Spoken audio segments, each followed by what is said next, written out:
عوامی بیٹھک کے ساتھ عمران افضل تغل آپ کی خدمت میں حاضر ہے۔ آج عوامی بیٹھک کا جو مسئلہ تھا وہ صرف یہ تھا نارنگ کے جو مسائل ہیں انہیں ہم ایک پلیٹ فارم پر لائیں اور اس کے متعلق جو گفتگو ہے وہ آپ لوگوں کے سامنے رکھیں تاکہ اس سے متعلق جو تجاویز ہیں اور ان کے جو بھی اقدامات ہیں ان کو کیا جائے۔ آج اس سلسلے میں ہمارا جو عنوان ہے پنجاب گورنمنٹ کی جانب سے کسانوں کو دی جانے والی جو سکیمیں ہیں اس کی حقیقت کیا ہے۔ آپ جا کے گرین ٹریکٹر کا ریٹ مارکیٹ میں چیک کریں تو وہ 2 لاکھ روپے کسان کو اس کا فائدہ ہے۔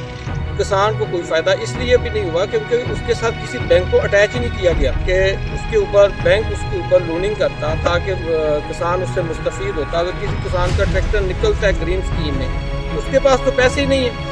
آپ دیکھیں، آپ بھی ادھر رہتے ہیں کہ گرین ٹریکٹر کتنے کو لوگوں کے پاس ہے، اس میں سے 10% لوگوں کے پاس ہوں گے، باقی وہ بھی شو روموں میں کریں کہ یہ جو محکمہ زراعت کی طرف سے دیہات میں کیمپ اور تربیتی پروگرام ہوتے ہیں اور ان کے یہ جو یونین کونسل تحصیل سطح پر یہ سہولت مرکز قائم ہونے چاہیے۔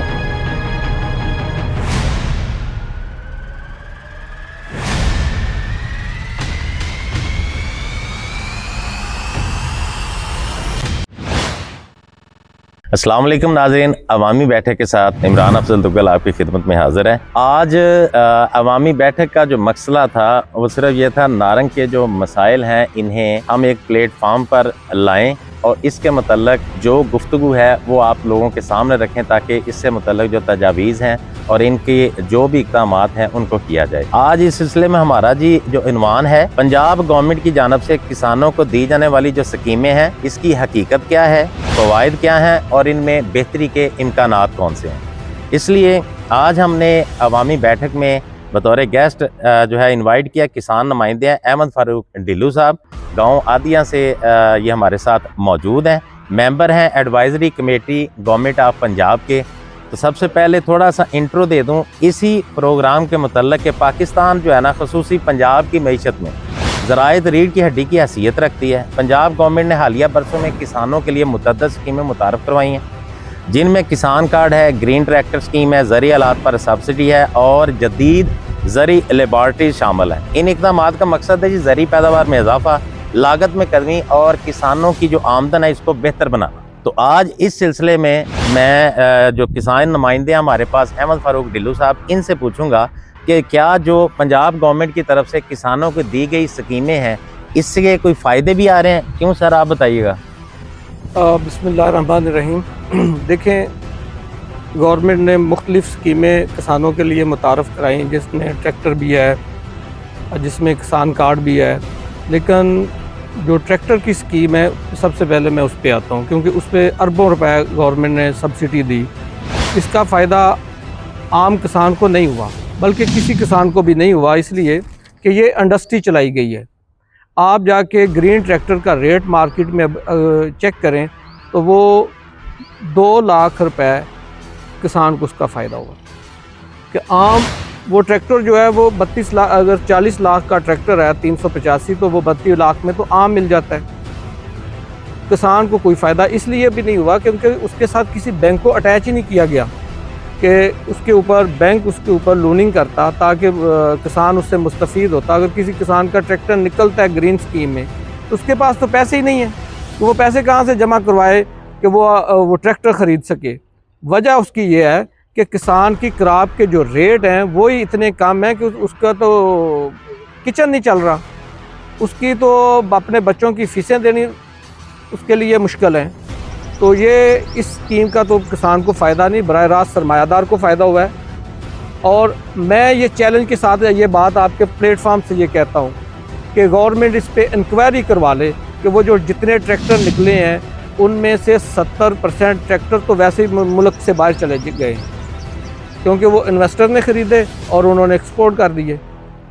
آپ دیکھیں، آپ بھی ادھر رہتے ہیں کہ گرین ٹریکٹر کتنے کو لوگوں کے پاس ہے، اس میں سے 10% لوگوں کے پاس ہوں گے، باقی وہ بھی شو روموں میں کھڑے ہیں۔ جی احمد بھائی، ایکچوئل ہمارا مقصد بھی یہی تھا نا کہ گورنمنٹ اقدامات کر رہی ہے لیکن کیا اس کا ہمارے فارمر کو کوئی فائدہ بھی ہو رہا ہے کہ نہیں ہے؟ ابھی جیسے آپ نے یہ بتایا ہے ٹریکٹرز کے بارے میں، اسی طرح زرعی آلات کی بات آئے گی، اسی طرح کسان کارڈ کے متعلق بھی آئے گا۔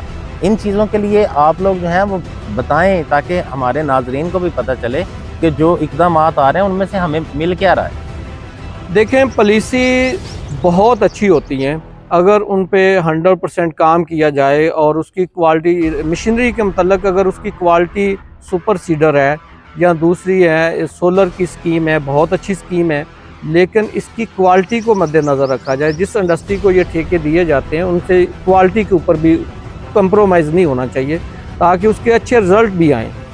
دوسرا یہ ہے جیسے یہ جس چیز پہ سبسڈی ملتی ہے تو اس کا ریٹ بہت اوپر چلا جاتا ہے.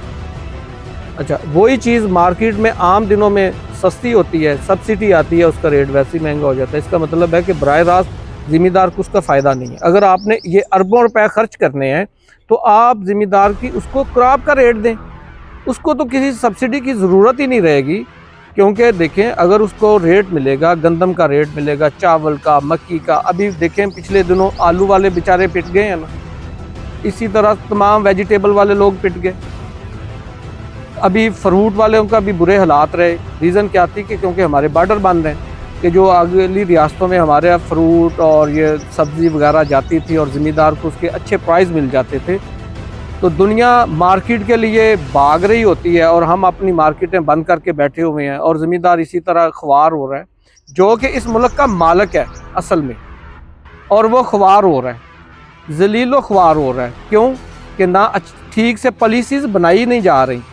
اگر آپ ڈرائنگ روموں میں بیٹھ کے کسان کے لیے پالیسی بنائیں گے تو اس کا کیا فائدہ ہوگا؟ آپ بڑی اربوں روپے سبسڈی تو دے رہے ہیں لیکن دیکھیں اس کا فائدہ کسان کو نہیں ہو رہا. آپ انڈسٹریلسٹ کو دے رہے ہیں، آپ سرمایہ دار کو دے رہے ہیں، اور سرمایہ دار وہ ہے جس کا نہ کوئی ملک ہوتا ہے نہ اس کا کوئی ایمان ہوتا ہے. اس کا ایک ہی مقصد ہوتا ہے کہ اس نے اپنے سرمایہ کو ڈبل کیسے کرنا ہے. ایسے ہی ہے. اب مجھے ذرا یہ بتائیں کہ جیسے ابھی آپ نے بتا دیا کہ ٹریکٹر سکیم جو ہے اور اسی طرح سے سپر سیڈز اور یہ ساری چیزیں بتائی ہیں. اب یہ دیکھیں کہ فارمر جو ہمارا چھوٹا کسان ہے جو 5 ایکڑ سے کم رقبے کا مالک ہے اور وہ خود ہی یہ لگاتا ہے، تو اسے آپ کو پتہ ہے آڑھتیوں کے مسائل تھے. ان آڑھتیوں سے جان چھڑوانے کے لیے اس نے یہ جو کسان کارڈ جو گورنمنٹ نے انہیں دے دیا. اب کسان کارڈ کی پیمنٹ کا کیا طریقہ کار ہوتا ہے؟ کیا اس کو یہ ساری جو فیسلٹیز ہیں اسی کے لیے کیا اس کو یہ پتہ ہے؟ کیا وہ اتنا پڑھا لکھا ہے کہ وہ ساری چیزوں کو سمجھ سکتا ہے؟ دیکھیں کسان خود پڑھا لکھا نہیں ہے تو الحمدللہ ہر کسان کے گھر میں اب بچے پڑھے لکھے ہیں جو اس کو بہت کچھ سکھا سکتے ہیں.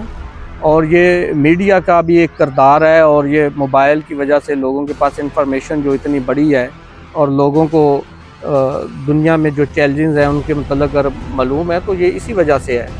ہاں کسان کارڈ کی جہاں تک بات ہے، کسان کارڈ سے اگر کسان کو مستفید کرانا ہے تو ایک تو اس کے کراپ کے مطابق اس کی لمٹ رکھی جائے.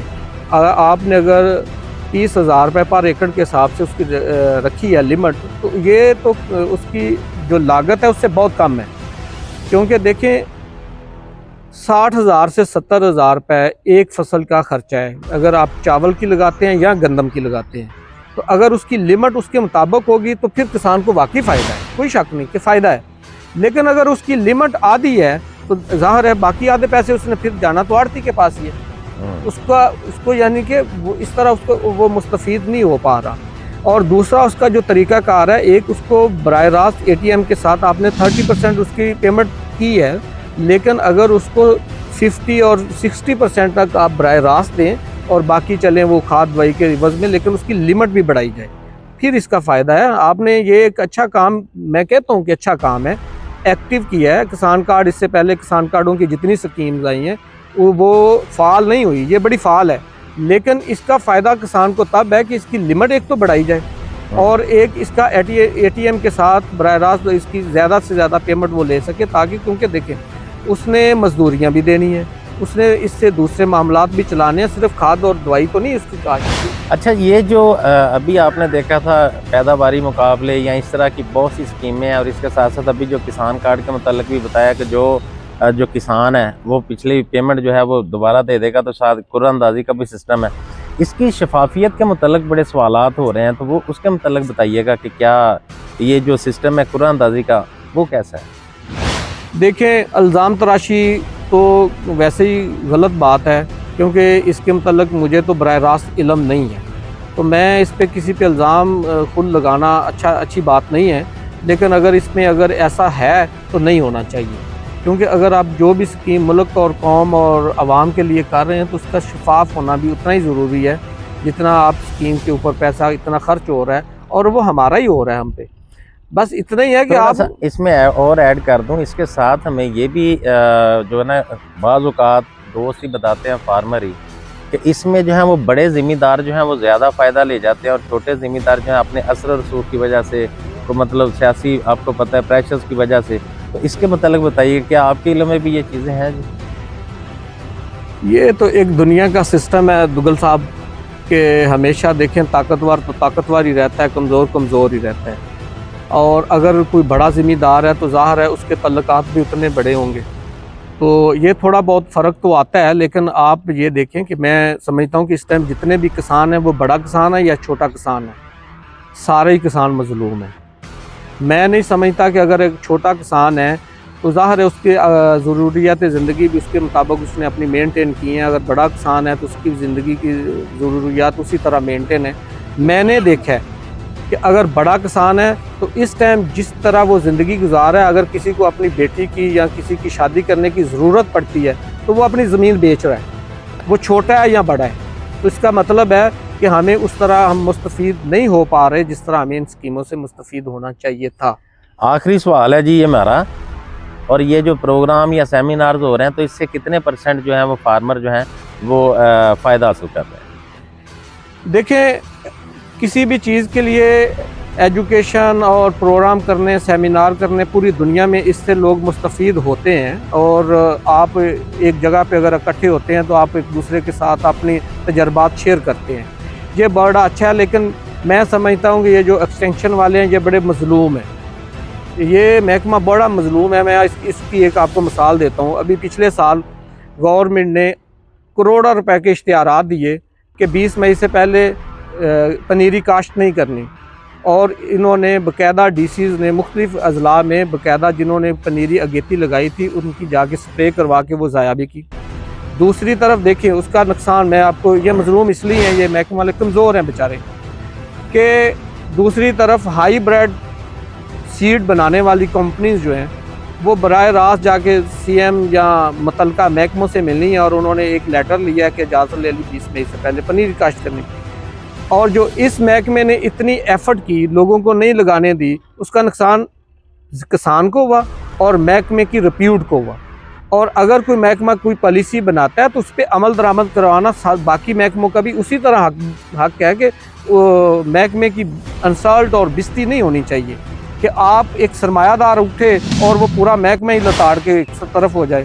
تو یہ غلط ہے، یہ 100% غلط ہے، اور ہم نے اپنے سارے محکموں کو اسی طرح خراب کیا ہوا ہے. جی جیسا کہ آپ نے سنا، احمد فاروق ڈلو صاحب جو تھے انہوں نے ابھی تک کے جو معاملات ہمارے پاس پہنچے جن میں کسانوں سے متعلق جو مسائل سے ہم نے وہ سارے ان کے ساتھ رکھے اور کوشش کی کہ جامع اور مدلل ان کے انداز بیان سے وہ ساری چیزیں آپ تک پہنچائی جائیں. نتیجہ ہمارا یہی نکلتا ہے جی کہ پنجاب گورنمنٹ کی کسان دوست جو اسکیمیں ایک مثبت قدم ہے، لیکن ان کی اصل کامیابی کا انحصار اس بات پر ہے کہ یہ سہولیات حقیقی معنوں میں چھوٹے کسانوں تک پہنچیں. اگر شفافیت، آسانی اور آگاہی کو بہتر بنایا جائے تو یہ اسکیمیں جو ہیں یہ زرعی انقلاب لا سکتی ہیں. عوامی بیٹھک کے ساتھ عمران افضل دگل ابھی تک کے لیے اجازت دیں. بہت شکریہ.